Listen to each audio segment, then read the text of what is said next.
욥은 친구들 앞에서 자신의 억울한 심정을 토로하기 시작하는 것을 보게 됩니다.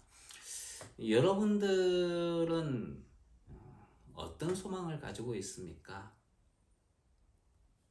어떤 사람들은 뭐 좋은 집으로 이사를 간다든지, 혹은 좋은 직장을 가진다든지, 혹은 좋은 학교에 진학을 한다든지, 뭐 아마 그런 어떤 소망을 가지고 있을 거예요. 그런데 아픈 사람에게 있어서 소망이라고 하는 것은 몸이 아픈 것이 낫고, 그리고 또 모든 것을 회복하는 게 소망인 사람도 있습니다. 이 성경을 보면은 오늘 욥의 이야기가 소망에 대한 이야기를 품고 있는 것을 보게 됩니다. 자, 우리 1절에 있는 말씀 한번 읽겠습니다. 1절 시작. 나의 기운이 쇠하였으며 나의 날이 다하였고 무덤이 나를 위하여 준비되었구나. 사실 이 이야기를 들어보면은 소망이 없고 절망만 가득하다는 것을 우리 알 수가 있습니다. 하나님께서 욥을 향하여 진노를 발하시기 때문에 욥은 자신의 기운이 쇠하였고, 그리고 욥을 향한 하나님의 진노는 욥 자신을 하나님이 마치 원수를 대하듯이, 대적을 대하듯이 하고 있기 때문에 자기는 힘이 빠져서 죽을 것 같다라고 이야기를 합니다. 또 하나님께서 자신을 악인의 손에 넘기셨다라고 이야기를 했어요. 그래서 마치 사나운 짐승이 사냥감을 부착해가지고 그 목을 꺾어버리듯이 욥은 하나님이 자신에 대해서 그렇게 하고 있어서 내가 죽을 때가 되었다라고 생각을 했습니다. 그래서 그것 때문에 하나님 앞에 자신의 억울함을 호소하기 시작했습니다. 나의 날이 다 하였다. 그것은 죽을 때가 되었다는 것을 말하는 것이죠. 무덤이 나를 위하여 준비되었다. 죽음의 준비를 다 마친 거예요. 그리고 이제 죽을 날만 기다리고 있다는 것입니다. 사실 어떻게 보면은 나의 소망이 어디에 있는가? 죽음밖에 없다라고 욥이 이야기하고 있는 것 같습니다. 절망 가운데서 지금 욥은 호소를 하고 있는 것이지요. 사랑하는 이를 죽음으로 떠나보내는 가족에게는 슬픔밖에 없을 것입니다. 나인이라는 성에 한 과부가 살았어요. 그녀에게는 아들이 하나가 있었습니다. 그 과부에게 있어서 소망은 그 아들이었다는 것이지요. 그런데 그 아들이 죽임을 당하였다는 거예요. 죽게 되었다는 거예요. 무엇 때문에 죽은 것인지는 모릅니다. 어쩌면 평소에도 연약해서 아팠을 수도 있어요. 무엇 때문에 죽었는지는 모르지만 아무튼 그 과부의 아들은 죽음을 맞이를 하게 되었습니다. 그녀는 절망에 빠질 수밖에 없었겠지요. 울면서 아들을 장사하기 위해서 마을 사람들과 함께 성을 나서고 있었어요. 그때 그 맞은편으로 성으로 들어오는 한 무리를 맞닥뜨리게 됩니다. 그 무리 가운데에 누가 있었느냐 하면은 예수님이 계셨어요. 예수님은 장례 행렬로 다가서셨습니다. 이 장례 행렬이 무엇을 의미하는지를 예수님은 알고 있었던 것이지요. 그리고 그 어머니에게 다가가서 위로하였습니다. 울지 마라. 하지만은 울지 말라 그런다 그래서 어머니가 울지 않을 그런 상황은 아니었죠. 왜냐하면은 진정으로 이 여인의 울음을 닦아줄 수 있는 것은 아들이 살아나는 것밖에는 없기 때문입니다. 이 여인에게는 뭐 누가 와서 울지 마세요. 당신에게 위로가 넘치길 바랍니다. 아무리 100마디 이야기를 하더라도 여인에게는 위로가 되지 못할 것입니다. 아들이 살아나지 않는 이상은. 예수님은 그런데 이 모든 것들을 잘 알고 계셨다는 거예요. 예수님은 말로만 위로하시는 것이 아니라 실질적으로 우리에게 위로를 전해주시는 분입니다. 예수님은 어머니의 마음을 알고 있었어요. 왜냐하면 하나님이시기 때문에 그래요. 예수님은 우리의 마음도 알고 있습니다. 왜냐하면 이분이 하나님이시기 때문에 그렇습니다. 우리가 마음속으로 힘들어하는 것 주님은 다 알고 계시다는 거예요. 그리고 우리의 위로와 소망이 되어주시길 원하십니다. 그래서 이 땅에 오셔서 우리에게 자신을 나타내 보여주신 것이지요. 예수님은 아들이 누워있는 관을 향하여서 손을 내미셨어요. 살아있는 자가 죽은 자를 만지는 것은 부정을 입는 행위였습니다. 그럼에도 예수님은 손을 죽은 아들이 있는 관을 향하여서 뻗으셨어요. 사람들은 예수님의 그런 행동 앞에서 무덤을 향하여 가던 관을 멈추었습니다. 예수님께서 관 안에 있던 청년을 향하여서 이야기를 하셨어요. 청년아, 내가 네게 말하노니 일어나라. 그러자 청년이 일어나 앉았습니다. 할렐루야. 주님께서는 그렇게 말이 아니라 실질적으로 위로와 도움과 소망을 주셨던 것이지요. 이 청년은 죽음에서 생명으로 돌아오게 되었습니다. 그리고 죽음의 절망으로 슬퍼하던 어미에게 소망의 위로를 주었던 것이지요. 주님은 그 일을 우리에게 맡겨주셨어요. 우리도 세상 가운데서 주님의 위로를 전하는 하나님의 사람들이 되기를 주님 이름으로 축원합니다. 죽음을 향하여 달려가는 인생은 그 기운이 점점 쇠약해져 갑니다. 죽음으로 인해 무덤을 향하는 인생에게 위로가 무엇이 있겠으며 소망이 무엇이 있겠습니까? 1절 말씀을 통해서 절망과 그리고 소망이 없는 그런 세상을 살아가는 이들에게 하나님이 우리의 위로가 되신다는 것을 전해주는 하나님의 백성들이 되기를 주님 이름으로 축원합니다.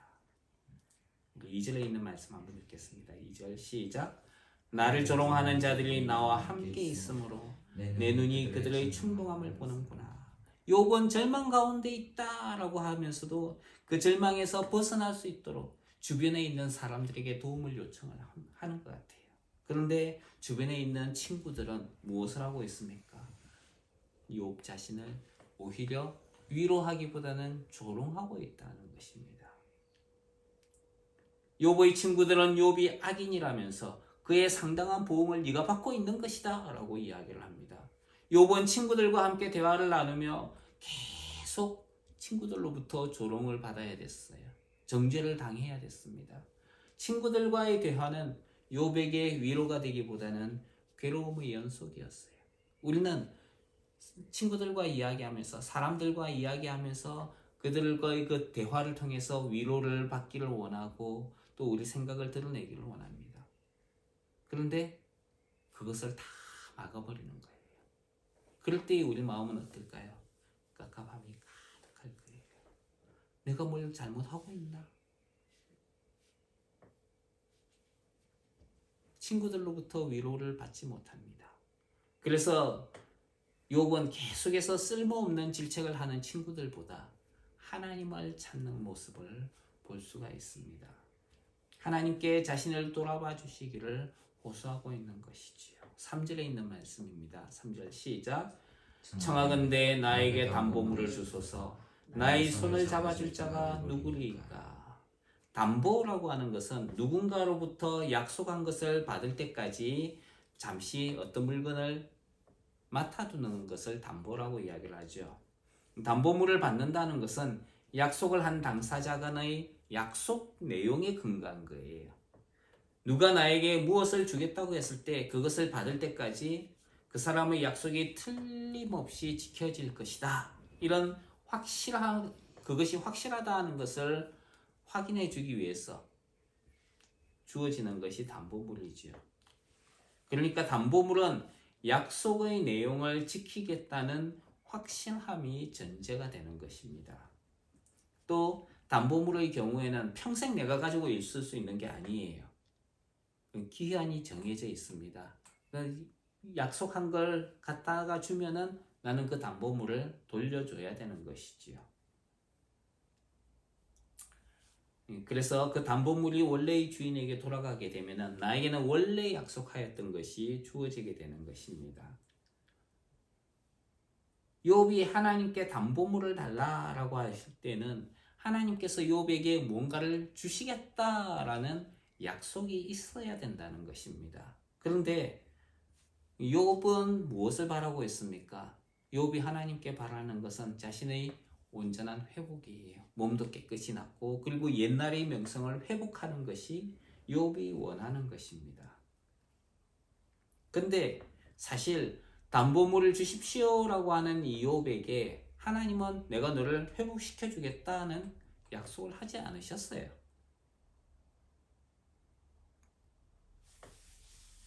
근데 욥은 하나님을 향하여 나를 회복시켜 주실 담보물을 주십시오. 이렇게 간구를 하고 있다는 거예요. 하나님은 주실 이유가 없죠. 하나님께서 그렇게 약속하신 것이 아니기 때문에. 자신의 생각을 믿음으로 오해하는 경우가 있습니다. 내 생각이 믿음이라고 생각을 하는 거예요. 내가 생각한 것이 확실하기 때문에 그것을 의심하지 않으면 그대로 이루어질 것이다. 그것을 믿음이라고 이야기를 합니다. 하지만 믿음은 그것이 아니에요. 그거는 자신의 생각이며 착각일 뿐이라는 것이죠. 폴라시보라는 효과가 있습니다. 가짜약이라는 것인데 실제 치료제가 아닌데 치료제라고 사람들에게 속이고 그 약을 투여를 하는 거예요. 그러면 그 약을 먹은 사람은 몸이 정말 좋아지는 것 같다. 이렇게 이야기를 해요. 사실은 그게 진짜 치료제가 아니라 가짜 치료제예요. 그런데 사람들은 그 가짜 치료제를 먹으면서도 몸이 좋아지는 것을 실제로 경험하게 된다 그럽니다. 그래서 이것을 폴라시보 효과라고 이야기를 한답니다. 사람을 일시적으로 착각하게 만드는 것이지요. 하지만 그것은 진실이 아닌 것이죠. 진짜 치료제는 아니라는 거예요. 우리가 믿음에 대해서도 이야기를 할 때에 내 생각대로 의심하지 않고 이루어질 것이다 라고 믿으면은 실제로 그렇게 되는가? 그건 폴라시보예요.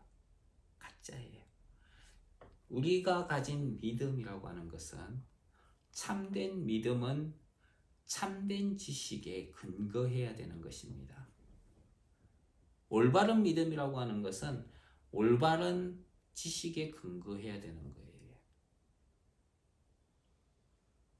만약에 내가 알고 있는 지식이 잘못되었다면 거기에서는 올바른 믿음이 나올 수가 없는 것입니다. 그러면은 거기에 있는 올바른 지식이라고 하는 것, 참된 지식이라고 하는 것이 무엇입니까? 그것은 하나님의 말씀이에요. 그래서 하나님의 말씀에 근거해서 우리는 믿음을 가지는 겁니다. 우리 믿음의 근거는 하나님의 말씀이에요. 내 생각이 아니에요. 내 생각이나 내 감정이 내 믿음이 아니다는 거예요. 내 믿음의 근거는 하나님의 말씀에 있다는 것입니다. 너희가 기도할 때에 무엇이든지 믿고 구하는 것은 다 받으리라. 이렇게 이야기하지 않으셨습니까? 그래서 내가 기도할 때 그렇게 되기를 간절히 의심하지 않고 바라고 기도하면 분명히 이루어질 것이다. 폴라시보입니다, 사실은. 내가 가진 생각에 대한 착각일 뿐이에요. 예수님은 분명히 믿고 구하는 것은 얻을 것이다. 믿음이라고 하는 것이 무엇에 근거한 거라고요? 자기의 생각이 아니라 하나님의 말씀에 근거한 것이라. 욥은 사실 나에게 담보물을 주십시오. 나를 회복시켜 주십시오. 회복시켜 주실 때까지 담보물을 주십시오. 어쩌면 이 담보물이라고 하는 것, 욥이 요청하는 담보물은 그리고 하나님께서 나를 회복시켜 주실 때까지 이렇게 이야기하는 것은 자기의 생각일 뿐이다 하는 거예요.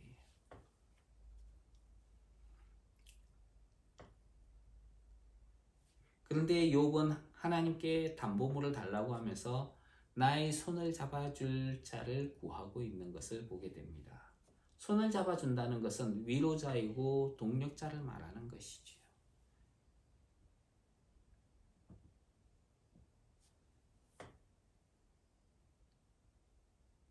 절망 가운데 있을 때에, 소망이 없을 때에 옆에서 누군가가 내가 너의 편이 되어줄게 그러면서 손을 내밀어 준다면 우리에게는 그 사람이 큰 위로자가 될 것입니다. 친구들은 그런 위로자가 되어주지 못했어요. 누가 이런 위로자가 되어줄 수 있을까요? 하나님이 그 위로자가 되어줄 수 있는 겁니다. 오직 하나님만이. 그리고 하나님의 사람인 우리가 다른 이들에게 하나님의 위로를 전해줄 수 있는 거예요. 그래서 저는 여러분들이 하나님의 위로를 전해주는 사람들이 되기를 주님 이름으로 축원합니다. 4절 말씀 한번 읽겠습니다. 시작. 주께서 그들의 마음을 가리어 깨닫지 못하게 하셨사오니 그들을 높이지 마소서. 여기서 그들이라고 하는 것은 욥의 친구들이지요. 친구들이 깨닫지 못하게 된 것은 하나님께서 친구들의 마음을 가리셨기 때문에 깨닫지 못하게 되었다라고 이야기를 합니다. 욥은 친구들이 자신의 마음을 몰라주는 것을 하나님께서 하셨기 때문이다 라고 생각을 합니다. 하나님께서 친구들을 어리석게 하셨다는 거예요. 욥은 이왕에 하나님께서 친구들도 높이지 말아주실 것을 간구합니다. 여기서 욥이 친구들을 향해서 얼마나 억울한 마음을 가지고 있는가 하는 것을 알 수가 있는 것이죠. 나를 계속해서 핍박하고 나를 조롱하는 그 친구들, 나를 정죄하는 그 친구들, 하나님 그들을 높이지 말아 주십시오. 그것이 욥이 가지고 있었던 마음이 억울한 원망인 것을 알 수가 있는 것이죠.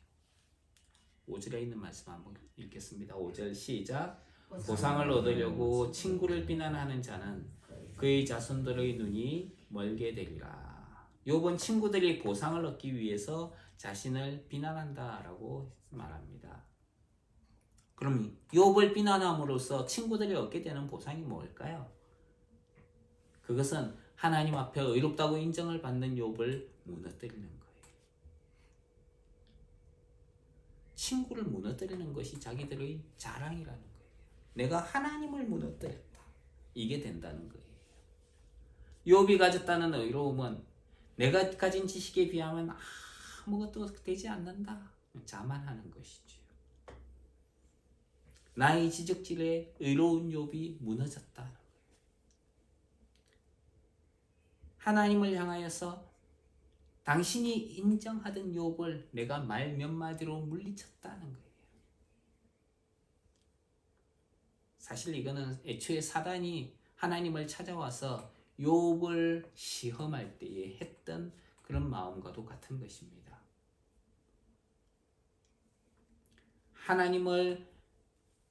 하나님에 대한 인간 승리를 여기에서 이야기하고 있는 것이죠. 나의 생각으로 하나님의 지혜를 이겼다는 그런 자만감을 가지게 되는 것입니다. 자신의 유익을 위해 친한 친구와 이웃을 배신하는 것은 잘못된 것이죠. 자기 유익을 위해서. 욥의 친구들은 자기의 유익을 위해서 욥을 배신하였다라고 말합니다. 우리도 그렇게 배신할 때가 있을 수 있어요. 잘못된 겁니다. 욥은 그런 친구들에 대해서 그의 자손들의 눈이 멀게 되리라 라고 저주를 합니다. 사실 욥이 이렇게 이야기하는 것도 옳지 않은 것이지요. 옛날에 노아가 자기의 수치를 전달했던 함의 후손 가나안을 저주를 했었죠. 옳지 못한 것입니다. 내 생각에 맞지 않는다거나 나를 괴롭혔다고 해서 그들을 저주하는 것은 잘못된 거예요. 예수님은 그래서 이렇게 이야기를 합니다. 너희를 저주하는 자를 위하여 축복하고 너희를 모욕하는 자를 위하여 기도하라. 이게 그리스도인의 삶이에요.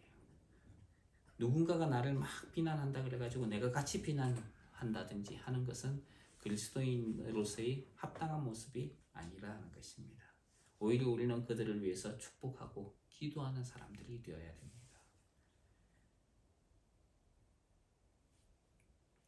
사람에게 잘 보이기 위하여. 그게 무엇입니까? 사람을 기쁘게 하는 거예요. 우리는 사람을 기쁘게 하는 이들이 아니라 하나님을 기쁘게 하는 사람들이어야 합니다. 예수님을 믿는 사람들은 사람들에게 보이기 위해서 사는 사람들이 아니라 하나님 앞에서 받을 칭찬을 생각하면서 살아가는 사람들입니다. 그래서 몸은 죽여도 영혼은 능히 죽이지 못하는 자들을 두려워하지 말고 오직 몸과 영혼을 능히 지옥에 멸하시는 자를 두려워하라, 이렇게 이야기를 하셨어요. 우리는 사람이 아니라 하나님을 두려워해야 합니다.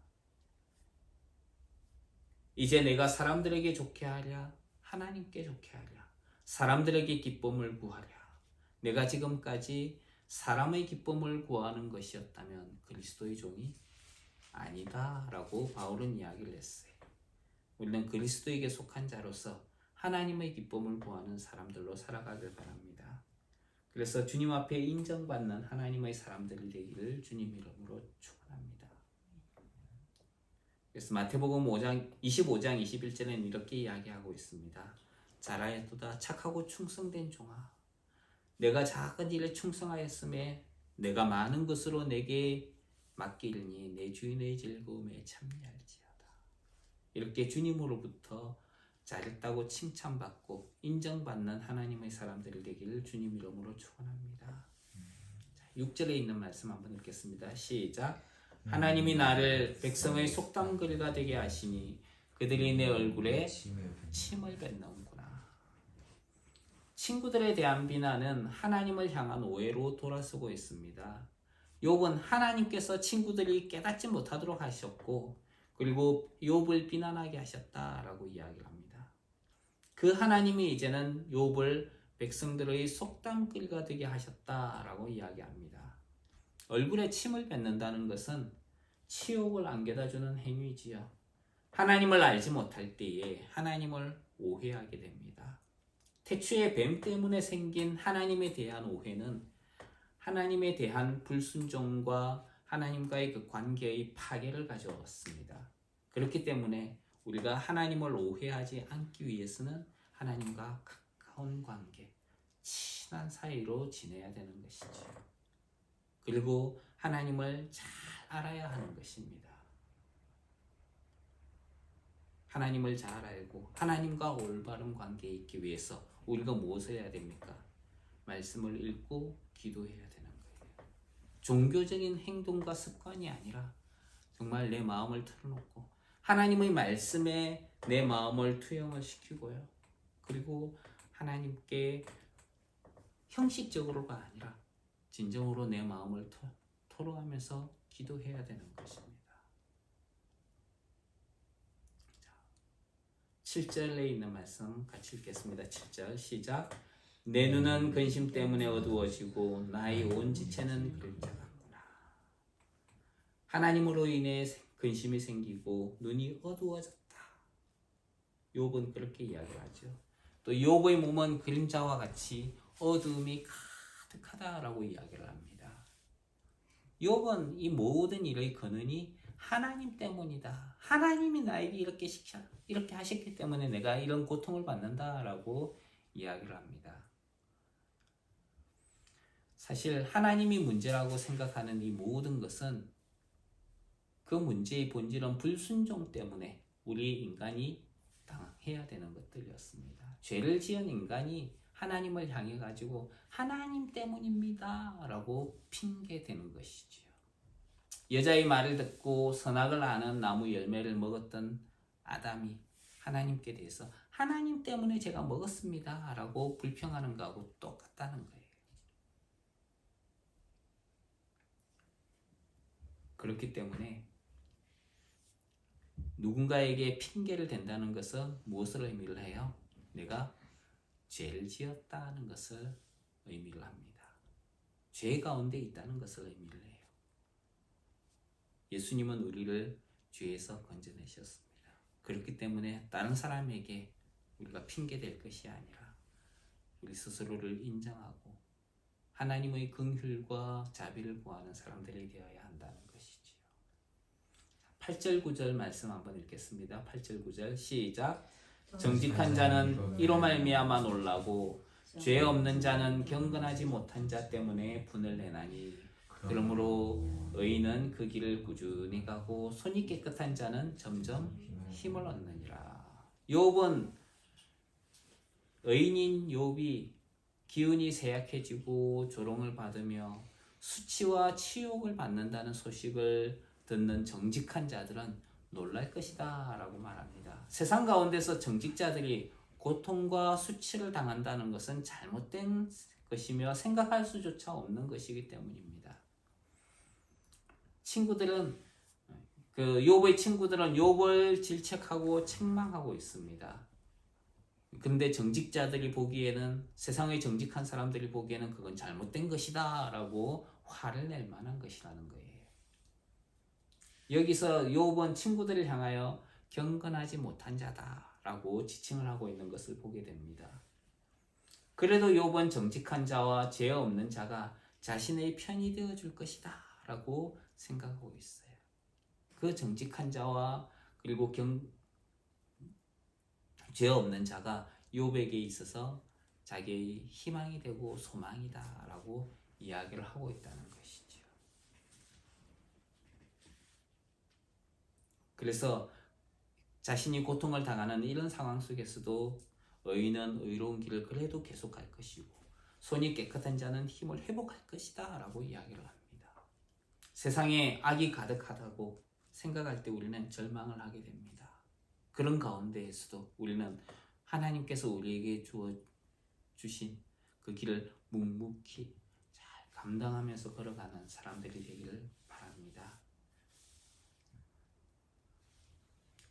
10절 말씀 한번 읽겠습니다. 10절 시작. 너희는 모두 다시 올지니라. 내가 너희 중에서 지혜자를 찾을 수 없느니라.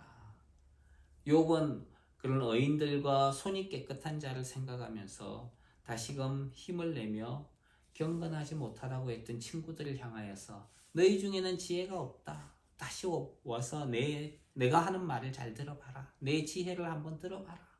내가 온전한 지혜를 가르쳐 주겠다라고 이야기를 합니다. 11절 12절 읽겠습니다. 시작. 나의 날이 지나갔고 내 계획 내 마음의 소원이 다 끊어졌구나. 그들은 밤으로 낮을 삼고 삐딱해서 어둠이 가깝다 하는구나. 욥은 자신에게 더 이상 계획도 소원도 없다고 이야기를 합니다. 죽을 날을 눈앞에 둔 절망적인 상황에서 희망을 찾기란 어려운 것입니다. 더군다나 지혜가 없는 이들 앞에서 희망은 더 없을 것입니다.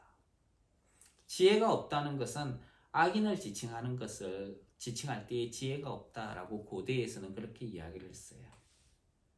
악인들은 밤을 낮과 같이 여긴다라고 이야기합니다. 보통 평범한 사람들은 낮에는 활동을 하고 밤에는 쉬지요. 근데 악을 행하는 자들은 밤에 일어나서 아무도 안 볼 때에 악한 행동을 한다라고 생각했던 것입니다. 그래서 빛보다는 어두움을 더 좋아한다는 것이지요. 빛은 모든 것을 비추어서 드러내지만은 어두움은 숨기기 때문입니다. 그래서 빛이 밝은 시간이 오더라도 조금 있으면 어둠이 올 거야. 그때가 되면은 우리 세상이 될 거야. 그러면서 그 사람들은 기다리는 것이죠. 죄악을 행하기에 담대하다는 것입니다. 지금은 어떻게 보면은 어둠의 시간이라고 사람들은 이야기합니다. 예수님께서 이 땅에 오셨을 때 이런 말씀을 하셨어요. 때가 아직 낮음에 나를 보내신 이의 일을 우리가 해야 할 것이다. 밤이 오르니 그때는 아무도 일할 수 없을 것이다. 우리가 지금 무엇인가를 할 수 있다는 것은 지금이 밤이 아니라 낮이고 빛의 때이기 때문입니다. 그렇기 때문에 우리는 이 어두운 세상 가운데서 빛의 자녀로 살아야 되는 것이지요. 너희가 전에는 어두움이더니 이제는 주 안에서 빛이라. 빛의 자녀들처럼 행하라 라고 성경은 말씀합니다. 빛의 자녀는 빛의 열매를 맺는 사람들이에요. 빛의 열매는 모든 착함과 의로움과 진실함에 있습니다. 그리고 지혜 있는 자로 시간을 아끼며 어리석은 자가 되지 말고 주의 뜻을 분별하고 이해하는 사람이 되어야 한다는 것이지요. 그래서 빛의 자녀로 살아가기를 주님 이름으로 축원합니다. 13절로 16절에 있는 말씀 읽겠습니다. 시작. 내가 서울에게 내 집이 되기를 희망하여 내 침상을 흑암에 펴놓음에 무덤에게 너는 내 아버지라 구더기에게 너는 내 어머니 내 자매라 할지라도 나의 희망이 어디 있으며 나의 희망을 누가 보겠느냐. 우리가 흙 속에서 쉴 때에는 희망이 서울의 문으로 내려갈 뿐이니라. 스올이 내 집이 되기를 희망한다는 말은 죽기를 원한다는 거예요. 욥은 죽기를 희망할지라도 그것이 자기 마음대로 되지 않는다라면서 한탄합니다. 소망도 없고 절망이 가득한 세상은 어쩌면 우리의 인생이 원하는 대로 되지 않을 수 있다는 것을 알게 됩니다. 어떤 경우에 최악의 선택을 하는 사람도 있습니다. 하지만 죽음으로 인생이 끝나는 것이 아니다는 거예요. 그 후에는 심판이 있고 심판의 자리에 나아가게 될 것입니다. 인생에게는 희망이 없습니다. 죽음을 향해서 어쩌면 그 고대의 서울을 향해서 달려가는 것이 우리의 인생일 수 있습니다. 육신은 점점 병들고 후퇴하여져 간다는 것이지. 그런 육신을 바라보는 사람들에게는 희망이 없어요. 그런데 예수님은 우리의 희망이 되어 주셨습니다. 그 사람은 매일같이 썩어서 무덤을 향해서 달려갈지라도 우리의 속사람은 그렇지 않다는 거예요. 그렇기 때문에 우리가 우리의 죽을 몸에 내 생각을 맡기고 그래 언젠가 죽을 거야 이렇게 내버려 두는 것이 아니라 우리는 예수 그리스도를 생각하면서 나와 함께 하시는 예수 그리스도로 인해서 나의 영혼을 새롭게 해야 됩니다. 그리스도께서 우리의 희망이 되어 주셨어요. 죽은 사람은 심판을 받게 될 것입니다. 하지만 그리스도께서 우리의 죄를 담당하시기 위해 죽으셨다는 것을 우리는 기억해야 됩니다. 우리를 구원에 이르게 하기 위해서 주님을 바라는 자들에게 다시 예수님은 오실 거예요. 이 그리스도가 예수님이십니다.